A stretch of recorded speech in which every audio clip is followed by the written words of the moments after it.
We are drinking a little wine, actually, on this podcast, too. So we're going to do a little cheers. Cheers. Thanks for being on the podcast, Cora. Mm-hmm. We'll see if I'm invited back after my first appearance.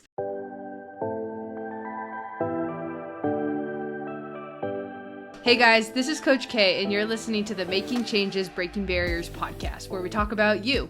This is about you, your mind, and your path. So, as you can see, if you're watching the video or if you're listening, you don't know who's sitting here next to me, but I have Cora next to me. Cora, my wife, for anyone who doesn't know me or doesn't know us already. So, this is a very exciting episode. Well, first thing, with Valentine's Day coming up tomorrow, Cora, I wanted to say happy early Valentine's Day. Yes, happy early Valentine's Day. How do you feel about Valentine's Day? I mean, I know we're like 5 years into being together, but tell the world, how do you feel about Valentine's Day? I think every day should be Valentine's Day, where you're showing your loved one that you love them. So I think it's kind of an over-commercialized day, personally. So when I asked you last night, like, hey, do you want to just, go out to dinner on Valentine's Day? What did you say? I said no. I got turned down. Okay, first of all, you didn't ask me to go out to dinner. You said, do you want to do anything? And I said, yes, I don't want to go to dinner, but we could like DoorDash, or we could cook dinner together, or like have a date night at home, because the crowds and everything's just kind of madness. So fair. So avoid the crowds, but we could still use it as an excuse to do something nice and romantic at home. Yeah. Okay. Like we could get in the hot tub and we could make dinner and we could drink some wine and... Ooh, that does sound nice. Yeah. You're selling it now. Maybe have some dessert, like who knows? What are we going to eat? What should we make? What should we have for dessert? We are drinking a little wine, actually, on this podcast, too. So we're going to do a little cheers. Cheers. Thanks for being on the podcast, Cora. Mm-hmm. We'll see if I'm invited back after my first appearance. I don't know. I think you should make those hazelnut bars for dessert. Ooh, that's a good idea. I made these hazelnut bars for one of the Christmas parties, holiday parties, I think that we did or that we went to, and they were very good. If you're interested in the recipe, let me know. I can give it to you, but yeah, they were a winner, that's for sure. Maybe we could do homemade pizza. Yes, we could make it in a heart shape. Pizza is my favorite food. Did you hear what I just said? Make it in a heart shape. Yeah. I like that idea. Yeah. And with pepperoni and prosciutto. Ooh. We should and or. I don't know if we could do both. Yep, but we can make 2 pizzas. Okay. All right. True. Valentine's Day dinner is set. Perfect. Okay. Pizza, wine, some kind of dessert. It sounds very nice. I'm in.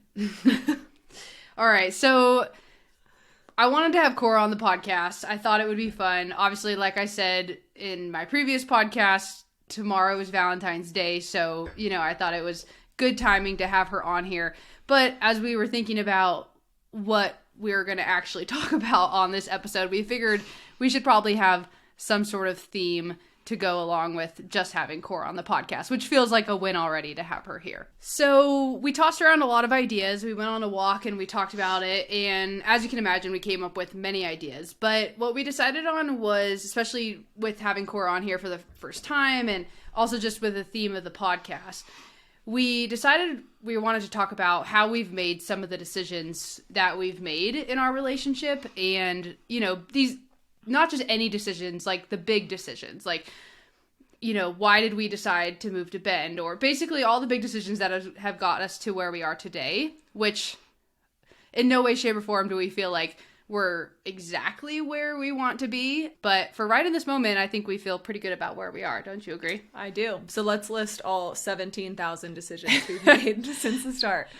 Yeah, so we made it very clear that we're not going to go over every single detail, but there were some big decisions that we made, even some risky decisions that, maybe didn't even realize how risky they were at the time, but looking back, we realized how risky they were, and maybe our parents let us know at the time how risky they were. But we made some decisions that really did set us up to be where we are now. Absolutely. Okay, well, our first big decision that we made together was buying a van and moving in together, which happened pretty much at the same time. about 6 months into our relationship. We U-hauled it. If you don't know what that means, you can look it up. But No, why don't you explain it? okay, fine.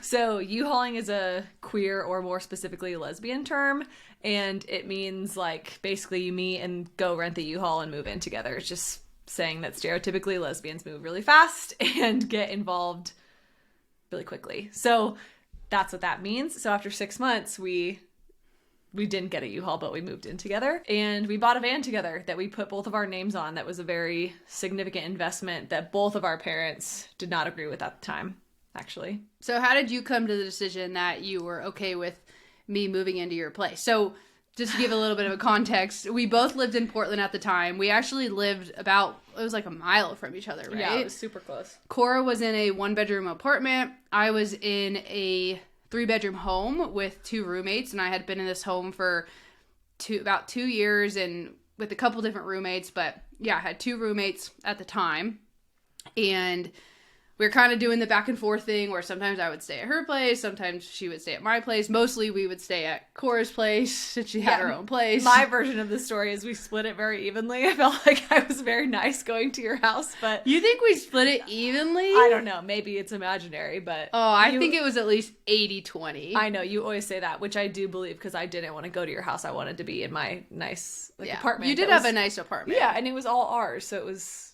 Yeah, it's very different when there's like... When someone has roommates. Yeah, of course. Yeah.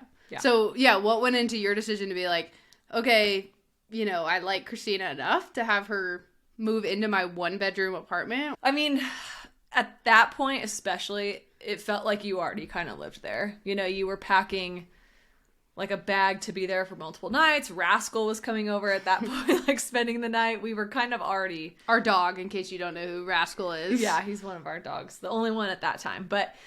So it kind of just felt like you were already there. I think at some point, like the Rascal's crate made it over. Like it was just kind of happening. I got you a fob to get into the building and the apartment, and it just, I don't know. It kind of felt like if we were going to do it, let's do it, Yeah. Do you remember if there was any like hesitation on your part, or you just remember it being like pretty, you're just like, let's do it? Yeah, I remember being like, let's do it. I think I kind of already knew that you were very, very important to me, and I don't know if I'll risk saying I already like wanted to marry you, but I kind of knew, like unless something really big happened, we were going to spend the rest of our lives together. So I was pretty confident in it. Yeah. I didn't really have any hesitation either. And maybe this is TMI, but I had already lived with somebody before, and when that ended really badly, I just left. So, I mean, not that I thought that was going to happen, but I already knew that even if that does get a little bit like messy when you have to detangle, you can do that. You had an escape plan already? No, I didn't. But I knew that it was possible, and like I also wanted to live with the person I was going to spend the rest of my life with, so I could learn like all the weird things about you and figure out if they were going to be deal breakers or not. True. Which they're clearly not 5 years later. So. Yeah. There's some things now that maybe annoy us about each other, like in our living space, but say annoy me about you specifically. No. Oh, I'm sure I do plenty of things that annoy you, but yeah, I remember at the time, like we would even do check-ins every couple months, just naturally, randomly, but is there anything that I'm doing that's annoying you? And I feel like we're very much in the honeymoon stage because I don't think there was really much at the time. There wasn't much, yeah. Whereas now we're doing like daily check-ins. Yeah. We literally just came home from a walk, and I opened up the closet door to put the dog leashes in, and Cora goes, please just let me do it so I don't have to be cursing your name when I come back in here and see how you did it. Just a disaster when Christina puts them away. It's like there's hooks where they go, and then they're just jumbled messes. You're a little, like, particular. I am a little bit particular. Yeah. We're having to take like momentary pauses in this podcast because we have both our dogs in here, which normally I shut them out. But because both Cora and I are in here, they're both in here, and they are starting to bark at who knows what about every 10 seconds. So every sound possible. That's a lot of fun. Get a dog, they said. No, just kidding. We love our dogs, both of them, very much. You're going to hit your head if you jump up. And also Cannon keeps trying to jump up on Cora's lap. There we go. Okay, so we moved in together, and that was about September, right? Yeah, or October. Okay. Yeah. And then we got into serious discussions about buying a van, which we ended up doing in October or November. It kind of all happened at the same time. I think your lease was official October, and we bought the van in October. Yeah, so the van was a big purchase because if you don't know anything about like these converted Sprinter vans, I mean they don't have to be Sprinter vans, but that was the direction that we wanted to go. You know, the van is very expensive. It's a big vehicle. It's a nice vehicle, and then you also have to pay for the build out. So you're basically building it out to become essentially a tiny home on wheels. Yeah. So I had been wanting to do van life for years at this point, and I had lived in Sacramento before I moved to Portland, where I met Christina. I'd been looking up all this van stuff. I quit my first job, saved all this money, was going to buy a van and convert it. I was actually going to buy like an old van or like a broken down school bus and do it for as cheap as I could, which my parents did not love the idea of me like being broken down on the side of the road in who knows where. But anyway, so then I kind of like tabled it for a while and then started talking to you about it, which you had never even heard of van life or anything. No. And then I think again, because we were in the honeymoon phase, like very obsessed with each other, which you still do to this day, but you like want me to be happy. So you work really hard to like figure out how to please me on those dreams. And so, yeah, you were like, let's do it. And you got the list and of where every van was in the country. And we found one and bought it and shipped it to Portland. It's actually weird thinking back on. I think about it sometimes because I feel like it was one of those moments similar to moving in, but even this one more because there was like such a financial commitment behind it. Like I really didn't have much hesitation, and I'm not sure there will be any other big decision that we make in our relationship that I have that little of hesitation. Like I think it was just so early in, and I was truly like I think trying to impress you and like wanting to make sure that you were happy and able to like live these dreams that you wanted to make. It was like no question, no matter. I mean, it probably could have cost $200,000, and I would have been like, yeah, let's do it. Let's figure out a way to make it work. Yeah. And then when we tried to sell our West Lynn house, you had like anxiety dreams for like 3 months. That's true. Yeah. Like any other big decision, which we'll get into some of those today, but there's been like tons of thought and anxiety and deliberation about them for the most part. Yeah. Which I also feel like you kind of tricked me. And I think everybody kind of tricks each other early in a relationship because you are like pushing the limits, right? You like were excited about it. You wanted to like help me make that dream come true. So you're like, yeah, let's do it. And then, every other big decision we made wasn't quite like that. But I agree. But would you agree that even if there is a little bit more like conversation about other decisions, we've always ended up doing it? Pretty much, yeah.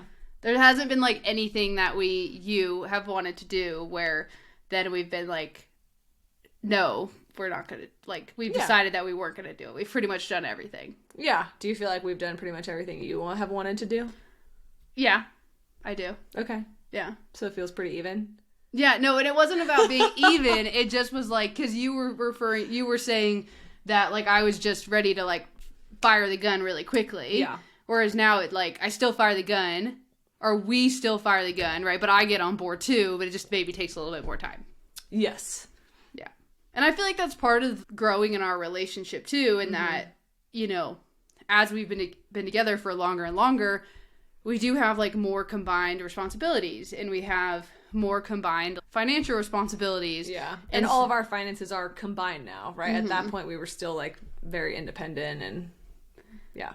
Yeah, so there's, like, more things it feels like to take into consideration and just, like, make sure we're making, like, smart decisions, even if we know 100% that that's what we want to do in our heart. It's like, does it also make sense, I guess? Yeah. Can we afford it? Can we afford it? Yeah, to be completely straightforward, can we afford it? Kind of all comes back to money, but yeah, sometimes, some dreams. So basically our first 2 big decisions came, like, with very little thought. Not that there wasn't thought, but very little back and forth. It was just like, let's fire the gun, let's go, we're doing it. Mm-hmm. You're liking that fire the gun analogy right now. When I find a good analogy that I actually say correctly, it's like, I gotta just stick with it. Oh my god. Okay, I'll get ready for it 1,000 more times. Okay. So next big decision was, we still had the van, but we were going to buy this home. Yep. We wanted to buy a home.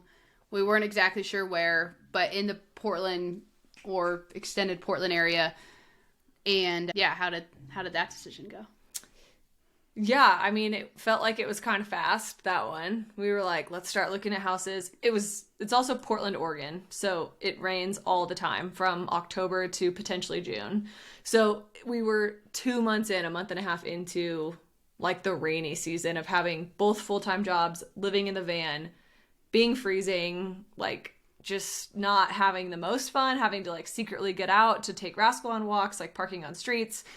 Anyways, and so we were just kind of, I think, done with that, like, secrecy of living. And you got the new job. I got a new job where I then was going to have to work from home full time. I mean, being on the road, but I was going to have a home office, and I was not going to be able to have a 2-monitor setup. Yeah, Cora might disagree with me, but there was one point, it was like towards the end of that era of living in our van on the streets of Portland, but she got this new job and she was like, just so you know, I'm gonna need 2 monitors for this job, so every day I'm gonna set up 2 monitors in the van. And I don't know if I ever vocalized this, but in my head I was like, we gotta get out of here. We can't continue to stay in the van. Remember, I actually rented a like shared office space for a while and I hated it. I never went. True. But I think you did end up renting that space, which was a really good solution, a lot less expensive a solution than buying an actual home. But I think we had already like started down the track of looking at homes. And I feel like that's kind of a interesting thing about how we make decisions is like when we start down a track of an idea, it's very hard for us to ever like pull back. Not saying we should pull back, but I'm just like an observation. We're pretty on it. Yeah. Like we start this idea wherever the idea came from. Could be an issue that we're having. It could be just an exciting idea. And then it's just like a steamroller. There we go. New analogy. From there. I get really obsessed with things, and you kind of do too. I do so too. Then both of us we being feed off each other. We do. So it's kind of over. As soon as we're like, we should buy a house, or we should move to Bend, or we should start a podcast, or we should open a gym, like anything random, it's over. I mean, there has to be like a lot of pros to that, right? I mean, again, that's kind of the whole point of this conversation is we've done a lot, and we'll get into it more, but it's allowed us to be where we are today, which we're really enjoying. But there's also probably negatives, I don't know, or potential negatives of not being able to really like pull back if we need to, like pull the emergency brake. There's another one.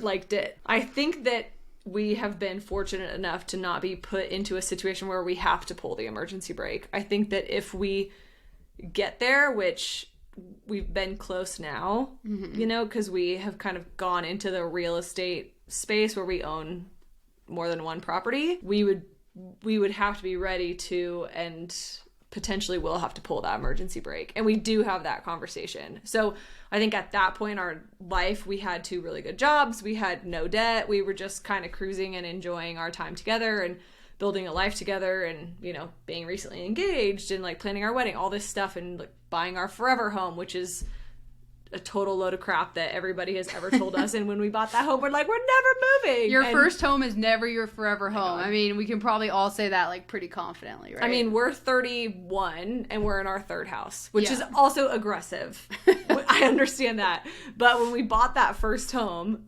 3.5 years ago, we were like, we're never leaving. And we sold it before we even owned it for 2 years. Can aggressive be like in the title for this podcast in some way? Like, because I feel like that's a pretty good adjective to describe you and and me and our relationship and our lifestyle. Journey. Yeah, like the aggressive lifestyle of Cora and Christina. I mean, you're in charge of titling, but I need your help though, I think. Okay, maybe it'll come to us in the next couple minutes. Okay, so we bought this house in Westland. Like Cora said, it was gonna be our forever home. We both had pretty solid, awesome. Well, I don't know if I'll say awesome. We both had, like, very solid jobs at the time in Portland. Careers, yeah, like, solid careers. That's what I was going for. And so we thought, hey, this home is something we could grow into. We bought way too big of a home from what we needed. Yeah, I don't know to be what honest. we were doing. Had, like, a lot of empty bedrooms pretty much the entire time we lived there. One of the big sells of the home, actually, was it had this, like, amazing backyard. Like, really awesome backyard for Portland. The summers were going to be really fun. We talked about, like, having all these barbecues and, like, having friends over. We were very excited for this because we were coming from an apartment and then the van, which couldn't have people over in. And then what happened? COVID. COVID hit. 4 months later, or 3 months after we bought the house, COVID hit. Yeah, and those 3 months, I was in the middle of basketball season. Yeah, it was winter. It was like November through February, so it wasn't like we were doing much anyways. We were still moving in and everything, then COVID hit. So we had as soon as it was kind of allowed, we had one backyard social distancing hangout. Oh, yeah, we did. We were actually supposed to have a March Madness party. We'd invited like 30 people. And then COVID hit, a week before that. So we had to cancel the March Madness party, which maybe was the worst thing of your life at that point. Oh, I was so excited. We finally had a space. We had like our surround system set up in the house. I was going to put up like I was going to figure out a multiple screen sort of thing. And yeah, I mean, of all the things COVID canceled, our March Madness party was like very low on the list of importance, but it still was a bummer. I mean, everybody has their own stuff, right? It was important to you and us, and so it's a bummer. Yeah. But yeah. So we can basically fast forward through all of COVID, but long story short, because of COVID, I would say at least it gave us an opportunity as also, and also just opened our eyes, I guess, to new possibilities in terms of our career. Mm-hmm. So we won't get into maybe those changes too much, other than we both basically made career changes within that next year. Yeah, career's different to everybody, but I was in a very monotonous, boring job that brought me zero fulfillment. So during COVID, I finally said, I'm done. I want to find something else in the like health and fitness world, because that's what I really love. And within a week of searching for that, which don't like take this because it might not take you a week to find your dream job, but it took me a week, which was really nice. I was really fortunate. And that allowed me to then have the freedom and the balance that I wanted. And then, which of course led you into it as well, and led us into the next couple decisions that we were able to make, which was moving to our dream town at the age of 29 or 30 versus 60, which is when we thought we'd be able to get here for retirement. So, yeah. And just to explain that more, we live in a town that is there's jobs here, obviously, but it's a smaller town. It's more of a vacation town. There's not a whole lot of job opportunities, especially more so in the field that I was in at the time. Mm-hmm. You maybe could have found an insurance job. Yeah, just switching to the broker side, but yes. Yeah, more so on my side. So it was... But I didn't want to. Yeah. So the changes that we made in our careers, because they were fully remote, they're actually still the full-time jobs that we have now and we really enjoy. They allowed us to start down the path of like, hey, maybe we could move to Bend. And like we talked about, when we start down a path of that idea, it's hard to stop. Yeah, especially when you come up with ideas, right, or dreams, you're imagining something that's better or going to enhance your life, right? You're usually not dreaming of things that are going to derail you. So we had this really exciting possibility ahead of us of working remotely, being able to take the van on trips, being able to live where we wanted to live, all this stuff. And that possibility was really exciting. Way too hard to turn down, right? Even though we thought we had our dream home and we thought we liked our careers and, we thought we were doing well, it was like, who cares? This is so much of a step forward, even if there's very small steps back in specific areas. It was such a step forward that, there was no way we were backtracking on. There was no emergency brake even in the car on that one. Do you think we would have gotten to that decision without the pandemic? No. I don't think so either. Yeah, it was... the career that we're in now, we were able to actually like slowly get into it while we still had our other careers, because it was very part-time, and so we were really able to feel it out. It was very different for both of us, and that was like a pretty big safety net, because it wasn't just like we had to completely leave a career for another one. We were able to just get our foot in the door and try it out, and then realize, hey, this is something that could be long-term, and this is something that we really enjoy and would fit this lifestyle that we really want to live, where we can be on the road and have flexible schedules and still help people in like the health world, which we both really are passionate about. Yeah. And so, yeah, obviously the pandemic was mostly terrible and came with a lot of terrible things that happened. But I have for us, and I've talked to other people too, it did open a lot of people's eyes and give them time to like make these decisions that they maybe wouldn't have made otherwise. Yeah. I really don't think that we would be here. I think maybe we would have figured it out eventually but then again, who knows? Was the world going to go into a more remote workforce? I don't know. And now it is, right? Because of COVID. So, I mean, it doesn't really matter. We can't go back anyways. But yeah, I'm very pleased with how that one turned out for us. Yeah. Yeah. So we made it to Bend. We packed up our house. We were actually just talking about this earlier today. We were like, oh, we can fit everything we have into what size U-Haul was it? I think it was a 15 or a 20 footer maybe. Yeah, 20-foot U-Haul. We were then going to tow our car behind. We only had one car at the time. And then we were going to also have the van. And we were like, oh, anything extra we'll just throw in the van. It'll be easy. And by the time we got every single little thing out of that house, we were like completely packed to the brim. There were 3 seats available in all of the vehicles. Yep. I think Cora had to leave a plant behind, which you were pretty sad about. I know. It was tulips that my mom brought me, and it was like about to be spring. And anyways, it's fine. Do you ever wonder like how the tulips are doing? They're probably beautiful. I didn't even know what color they were. Do you actually think about it? No. Okay. She's brought me plenty of plants since then, so it's fine. Another thing that we wouldn't have if we didn't move to Bend is we might not have Canon. True. Yeah. So we moved to Bend, completely new place. We knew one person, and it was our realtor at the time, because we were like slowly maybe looking at homes, although we just started out by renting an apartment due to just very temporary as we got used to the place and figuring out where we wanted to live. Actually, to be honest, when we sold that Westland home, I remember saying I never want to buy a home again. I do remember that. I think that was more on me, but it was, I don't even know why. It's such a process to buy and sell a house. We also went away for the weekend when we showed our house in West Lynn. And Christina, we hadn't sold a house yet, so we didn't necessarily understand like the window and offers must be in by, like a deadline. So it didn't mean that everybody who saw the house had to put an offer in that second. And so, it's Saturday, Sunday, we're like, we don't have any offers. By the way, Cora said we're away. We were in Miami celebrating Cora's 30th birthday. True. So having an absolute blast for like a 3-day trip. Yeah. And then as soon as we were coming down off that high, it was, why don't we have any offers in our email? And then we realized that the deadline was like 5 p.m. on Sunday, and then they just started flooding in. Yeah. And this was that crazy time during the pandemic where, you listed your house and it was closing within 48 hours, right? You were getting offers and...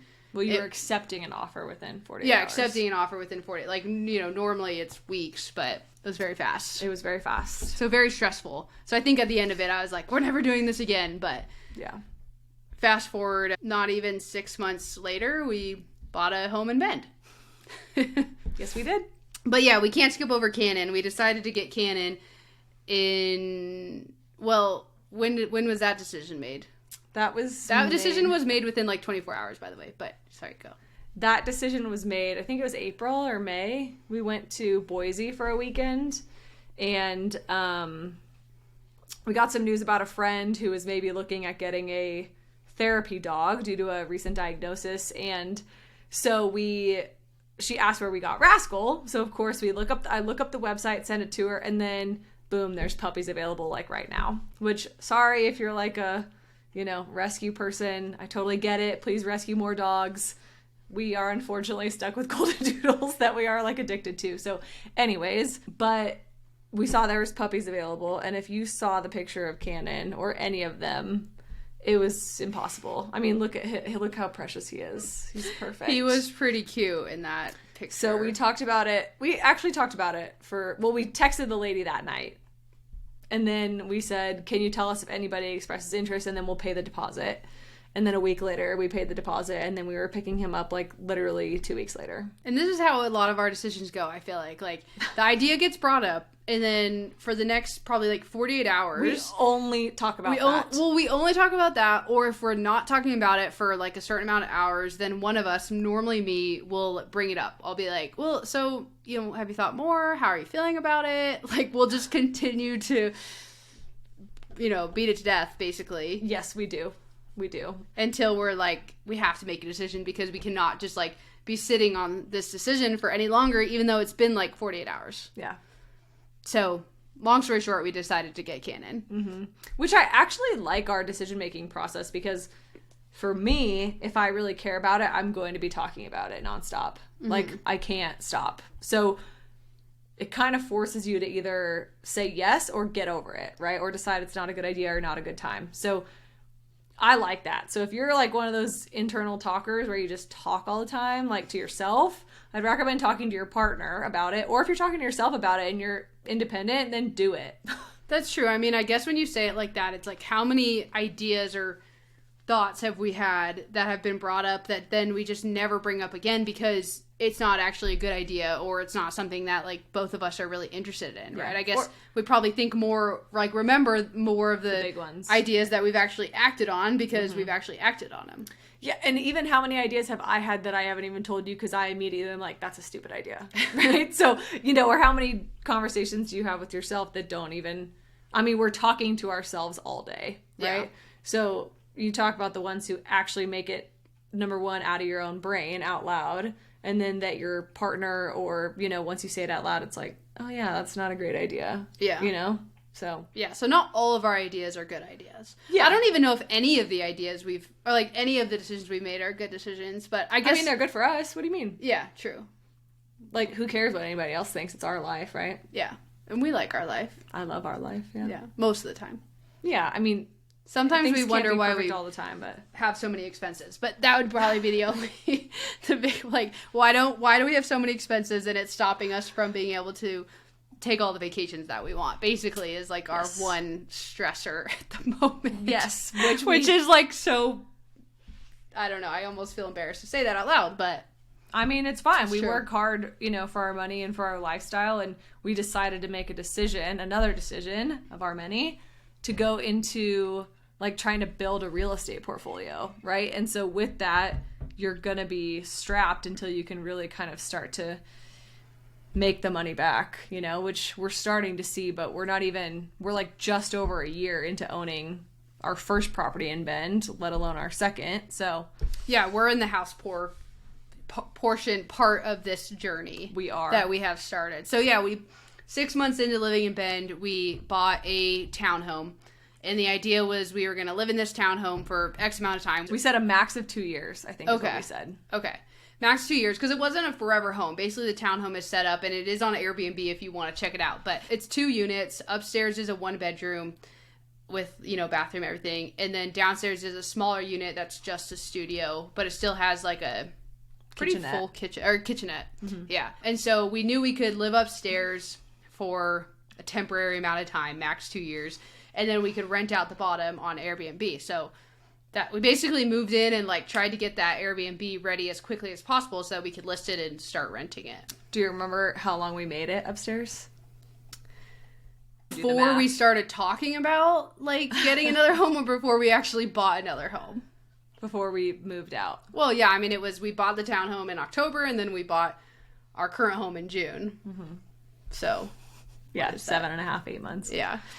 So we didn't quite make it the 2 years. We probably made it 5 months without talking about it. Who brought up the I'm ready to not live here anymore? Me. Yeah. Me.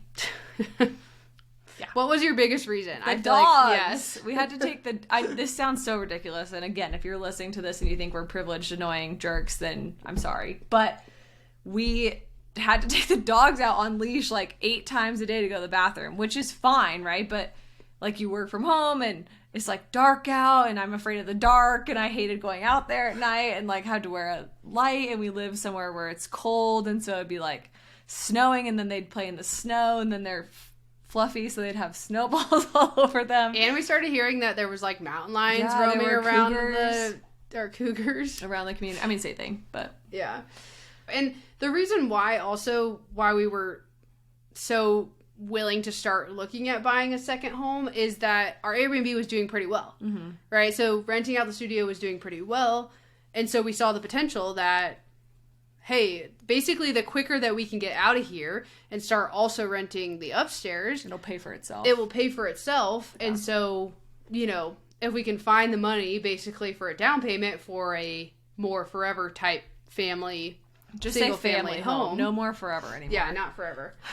At least 10 years, though. We do have that agreement for this current home. We do. I haven't gotten you, to write that down or sign it yet. We're 8 months in, and I'm pretty good. Okay. I'm the most good I've ever been, probably. Okay. We only have to live here for 16 months for it to be the longest we've ever lived anywhere together. So we just have to double our time here so far, and it'll be the longest we've ever lived anywhere together. That's crazy. That's crazy. But yeah, so we were like, as soon as we can get out of here, if we can find the down payment for another home, we can like start covering all the expenses for this townhome. It will pay for itself. Like, what a cool... We'll really be in like real estate, you know, as an investment at that point. If we could rent out that whole place. The only problem was we didn't totally just have like a down payment for the type of house that we wanted to buy in our bank accounts. This is where Cora starts to get a little sad. I know. I was watching Cannon yawn, so it helped. But so we sold our van. So we sold the van. That was a hard decision.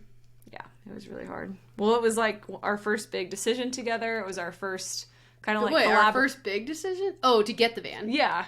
It was our first big like collaboration on anything to build it out and like make that, you know, what we wanted it to be. And it was how you proposed, and it was also kind of how I proposed to you. We were on a van trip, so it just had so many memories, you know, and yeah, we had a lot of really good times, but it's okay. We'll get another van. Yeah. It was... I should get that in writing, because you said that to me, I too. did say that. So I still think that's true. We have some contracts to sign and notarize, it sounds like.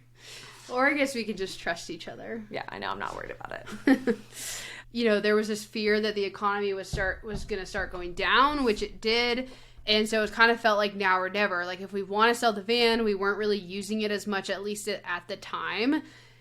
If we want to sell it, the time is now. Like, why don't we list it? We list it for exactly what we'd want to sell it for, nothing less. And if someone bites, then we'll get that money. Yeah. And then we can use that money for a down payment for a house. Like, at least that money's going somewhere. We're not just selling it for no reason. Because I don't think we would have done that. Like, we probably would have kept it because that would have felt off, I guess. Yeah, agreed. Yeah. So we listed the van in, what was it, like 10 days? Max. I think they drove away with it like 10 or 12 days later. Yeah, it was gone. It was gone. But I never want to go to that Wells Fargo again. What about Boise? Yeah, it's fine. The people were from Boise. And they said they would keep her name. So hopefully they did. If you guys are listening, tell us she's still named Danny. And then with our hard-earned Danny sad money, we bought kind of our like dream location house in Bend that we now live in, and we can walk pretty much everywhere, which we love. Christina can run out the door and run down to the river and go on jogs, which she's obsessed with. It's one of my favorite things. And yeah, we have a backyard for the dogs. We have, you know, a couple luxury items like a hot tub that we really wanted. We have room for people to stay with us. You know, we've been able to entertain for the first time in our adult relationship together. We've been able to do that, which has been... We throw some pretty good parties. Yeah, we do, which has been really fun. So that kind of new lifestyle that this house has brought has been worth Danny, for sure, which is our van. Do you really mean that? Yeah, I do. Okay, good. I do. do. Like our life? Yeah, I love it. And we've got like some of our best friends live like across the alley. They're our like garage neighbors, I guess you would call it. We've got great neighbors all around us. We've got some great friends here. I would say I like our flow in Bend better than I've liked any flow in my adult life so far, before and after you. I would agree. It feels very like kind of it hits a lot of the different things that I think we both as individuals and as a couple that we both need. Yeah. Okay, so we've said this already, like we're happy with where we're at. We're feeling pretty good about it. Mm-hmm. Probably not going to make any like massive changes, like move to another city or like buy another house, right? But we're never just sitting still, right? So what are some things that are like on the horizon that you're excited about? Okay, well, we were supposed to go to Europe for our honeymoon, and we're going this year, so almost 3 years late, but we're finally getting to do like a dream Europe trip. Oh, I can't wait! Together. So we do that. We leave in like 2 months. Woo! Which is exciting and really intimidating with how much work we have to do before then. Yeah. But we're not talking about that. We're talking about fun stuff. We've decided to build out half of our garage into a home gym, which we're really pumped about. We're both personal trainers, so we have the option to train clients in person with that. We also have the ability to do our own workouts right at home where we can have the dogs around or do neighborhood workouts. We have a lot of active people in our neighborhood, so we might do like Saturday workouts. Anyways. Weekend morning neighborhood workouts. How fun would that be? Yeah, it's going to be like... And then we all go out to brunch afterward and drink mimosas. Yeah, it's going to be like Saturday, 9 a.m., everybody in. Or we serve the mimosas. We serve the exercise and then we serve the deal alcohol. Sounds way cheaper for everybody. Yeah. So yeah, that's our newest adventure that we're going to go down, which of all the adventures that we've done, all the things we've done, this will be like the least intrusive to our lives, I feel like, where we can benefit the most from it. Yeah, like it's right not away. That hard to do or that expensive, and we can earn some extra side money and also get to, like Cora said, like get to work out just in our home gym, which will be pretty awesome. Yeah, so I'm really excited about that. Yeah. It's like all I think about. What's your favorite part about making a decision together? Probably then the planning for it. Like, I like when we finally say yes, and then it's like, okay, cool, where are we going to go? How much are we going to spend? What are we going to get? What kind of food are we going to get? And kind of building the itinerary or the agenda or the plan or the timeline, because I really like the planning stuff. We're both pretty big planners if you haven't picked up on that yet. So yeah, when we get an idea, like the whole home gym idea came up on our drive back from Canada. We spent like 3 weeks in Canada working remote and just adventuring and being out in the snow with the dogs. It was super fun, but I don't even like know where it started, but the whole idea of a garage gym came up and we just talked about it for like hours on the way home, planning out like all the details and stuff. It's pretty fun. Yes, it was very fun. What's your least favorite part about making a decision together? Probably how realistic you are. It's kind of annoying sometimes when I just want to go for it, you know? Yeah, I'm like, how will that work financially? Mm-hmm. Or are you sure you want, like, Cora, you kind of, like, not that I change my mind all the time, but I do get, like, excited about things very quickly. So you bringing your realistic approach to me sometimes makes me mad because... Like, how confident are you with this idea? Yeah, I'm like, I'm fine. I'm really confident. Aggressive, right? Like, I don't like that because... I think that's probably the hardest part for me is when we have to have like the real conversations or, you know, let's look at the money or are we really going to do this or whatever. I don't know. That stuff's just boring to me. I want to, like the business plan is boring. I want to do the fun stuff and I just want to see the money flow. Yeah. That's fair. You're right. That is the boring stuff. And it's like the stressful stuff too. Yeah. What's your favorite and least favorite part of planning or making those big decisions with me? I know I asked these questions, but I feel like they're kind of hard. My least favorite part is probably the same thing you said. I mean, that's probably like, Cora and I really don't get into very many arguments. Not that we never do. We just don't get into very many. And when we do, it's like kind of the same things. And I feel like that's one of them where we just maybe see that differently. Like I play devil's advocate almost a little bit. Like how confident are we? Is this gonna work financially? Like trying to just get both of our minds in a place where we're like thinking about maybe what worst case scenario is. And I don't even know if that's a great way to do it, but for some reason that's where I go. And yeah. And then my favorite part of making a decision with you is just our willingness to, what was my analogy earlier? Just shoot the gun. Shot. Oh yeah, fire the gun. Just to fire the gun, just to go for it. Like we have made some risky decisions. You know, we didn't even really get into this, but like when we bought that van, like at least for me, maybe not for Cora. Cora was making more money than me at the time. Like it was a stretch, and I was very much like, if we're gonna do this together, I'm gonna pay my half, even if I have to pay you back. Like I'm gonna pay my half, and it was a stretch. Like it was risky. And then when we bought our first home in West Lynn, I mean, we took out money against your 401k to have the money for a down payment for that house. And so, like, not recommended by Dave Ramsey, so don't do that. Yeah, this isn't, I'm not giving financial advice here. But, so that was risky, you know, and so, then it paid off, you know, so I do really enjoy that about us, that we are at least willing to take some risks, because I don't think everyone is willing to do that, and we're willing to just, like, kind of put ourselves out there and then do the work, but also just see how things play out and just know that we're going to be in it together regardless. Yeah.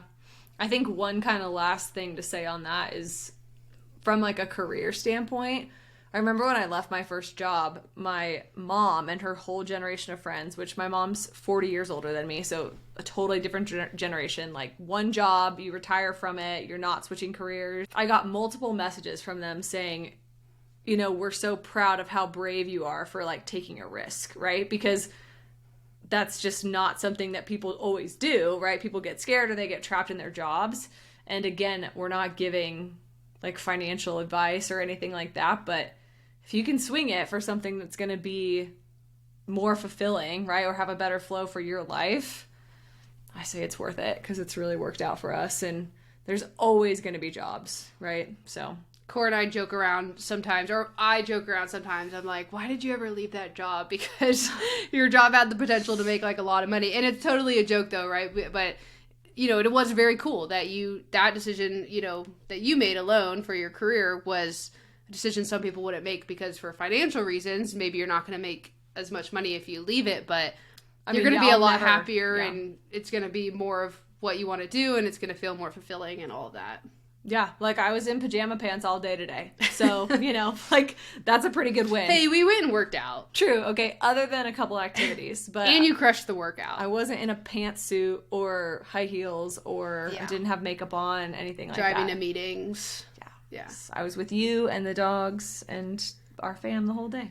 All right, Cora, last thing, and then we'll let everyone go because I think we've talked about our lives enough. But okay. I have a rapid fire for you. I do this with any guest who comes on. Okay. The goal is that you answer the question in one word to one sentence. Okay. If it goes longer than that, it's not, you know, not going to cut you off, but you try and say what first comes to mind. Also, before we go into this, Cora has a thing that I'll ask, like, what is your favorite blah, you didn't want to just let them see if I did it? No, and she always will say, like, 3 things instead of just one. So we'll see if she's able to stick to one here, because I have a couple of those type of questions. So, okay, are you ready? Yes. Okay, number 1. What is one thing you love about me? I love how silly you are. I like that. Even though I think you're probably the only person in the world who thinks I'm funny, but that's why I love it though, because I'm the only one who like sees that side or really, I don't know. I feel like it's for me. So. Yeah, it is. I like that. Yeah. Okay, number 2. What is one thing that I do that annoys you? Oh man, just one. Just one. You don't get to list 3 here. Anytime you beat me in anything athletic. Fair. And just to be fair, Cora beat me in our CrossFit workout today, and I didn't even tell this to her until right now, but I was really annoyed the whole time. You asked me what my reps were. You knew how to catch me. I know, but I couldn't. That was what was annoying. I was like trying, and I thought I maybe was going to be able to catch you because it was a workout that was like some of my strengths, and I just wasn't. So I gave you props. Thank you. I did give you props. Yes, you did. Yeah. Thank you. Okay, number 3. If you could travel anywhere in the world tomorrow, where would you go? Ooh, anywhere in the world tomorrow. Okay, I'm gonna give 2. Australia or like the Maldives. Ooh, or somewhere like that, like Fiji, something like that, with the huts above the water. You have been really wanting to go there. Mm-hmm. My mom just went there, like, what was it, in November or whatever? Yeah, a couple months ago. And was just sending us all these pictures, and yeah, we were very envious. We love you, Betty, but almost rude. Yeah. Just, you know. We love you if you are watching this, just to be clear. Okay, number 4. Who is your favorite Warriors player? Steph Curry. Okay, Times I knew 1,000. I figured you were gonna say that, but who's your second player then? Wiggy. Okay. Oh, Andre Iguodala. Which one? Well, Andre's third because he barely is gonna play. Okay, fair. But Wiggy'd probably be second. Okay. What were you thinking? I would say. I didn't know. I was really curious. Got it. Okay. Least favorite Draymond Green. Wow, you put that on record. Oh, I mean, come on. Okay, last question, and then we'll wrap things up. If you could for sure make one thing happen in 2023, what would it be? One thing I'd make sure happened in 2023 would be lots of outdoorsy time, which we've been off to a really good start so far, but I usually like warmer outdoorsy time, so I'm more specifically thinking camping, hiking, backpacking. Have you scheduled any of those? Love, I'm on it. All right. No, I haven't. Unfortunately, we live in a place where you have to, like, schedule certain hikes. Like, you have to get reservations, which is awesome. Just, by the way, like, I get it. It's good for nature. Deschutes National Forest. It's awesome. Good for the nature, but it's also a little annoying. Yeah. Yeah. I'm going to handle it. That's what I keep telling Christina. All right, well, that's what we're going to leave you guys with today. So, Cora, thank you for being on the podcast. You're so welcome. This was a lot of fun. Will you do it again? Sure. Maybe we could talk about something like even more juicy next time. So stay tuned for next time. But yeah, we'll leave you with that today. And like always, last thing I'll say is changing your path will not be easy. It will be challenging. I'll say that over and over again, but it will be worth it. So if you're listening, do a self-check today. Are you on your path up your mountain? And if not, what path are you on?